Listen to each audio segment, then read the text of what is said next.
Sir, ഈ digital survey നടപടികൾ വളരെ പതുക്കെയാണ് പോകുന്നതെന്ന് ഇവിടെ പറഞ്ഞല്ലോ സാർ.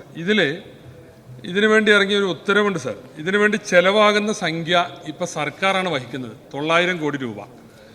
ഇതിലൊരു ഉത്തരവിൽ പറയുന്നത് 12/12/2022 5036 നമ്പർ ഉത്തരവിൽ പറയുന്നത്, ഈ സർവേ നടപടികൾ പൂർത്തിയായതിനു ശേഷം പൊതുജനം കരമടക്കുമ്പോൾ ഈ സർവേ നടപടികൾക്ക് സർക്കാരിന് ചെലവായ 900 കോടി രൂപ പൊതുജനങ്ങളിൽ നിന്ന് ഈടാക്കുമെന്നാണ്.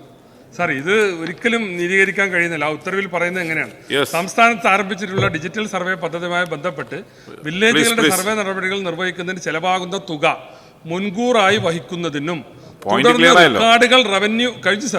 തുടർന്ന് റെക്കോർഡുകൾ റവന്യൂ ഭരണത്തിന് കൈമാറിയ ശേഷം വില്ലേജ് ഓഫീസുകൾ മുഖേന കരമടക്കുന്നതോടൊപ്പം ഈ തുക ഭൂ ഉടമകളിൽ നിന്നും കുടിശ്ശിക തുകയായി ഈടാക്കുന്നതിനും സർവേ ഡയറക്ടർക്ക് അനുമതി നൽകി ഉത്തരവാകുന്നു. ഇത് 12/12/22 ഉത്തരവാണ്.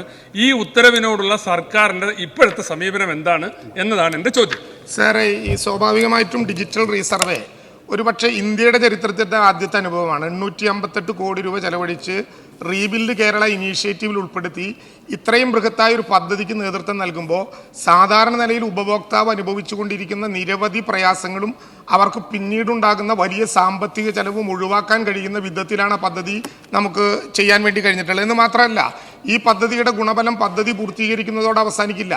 പദ്ധതി കഴിഞ്ഞാൽ ഇനി തുടർന്ന് സബ് ഡിവിഷൻ ചെയ്യുന്ന കാര്യങ്ങളിൽ പോലും റിലീസിൽ ഓട്ടോമേഷൻ സംഭവിച്ച് വിവരങ്ങൾ എൻ്റെ ഭൂമി പോർട്ടൽ അപ്ഡേറ്റ് ചെയ്യുന്ന വിധത്തിൽ ഒരു പുതിയ വസ്തു വിൽക്കാൻ തീരുമാനിച്ചാൽ ശേഷിക്കുന്ന വസ്തുവിൻ്റെയും പുതിയ വസ്തുവിൻ്റെയും സ്കെച്ചും പ്ലാനും ഉൾപ്പെടെ ഇൻ്റഗ്രേറ്റഡ് പോർട്ടലിൽ വരാവുന്ന വിധത്തിലുള്ളൊരു നടപടിക്രമമാണ് തീരുമാനിച്ചത്. അതിൻ്റെ ഭാഗമായിട്ടുള്ള ചെലവുകളെ സംബന്ധിച്ച ആലോചനയാണ് ആ സർക്കുലറിലുള്ളത്. വീണ്ടും പരിശോധിച്ച് ആവശ്യമായ നടപടികൾ അക്കാര്യത്തിലെടുക്കും.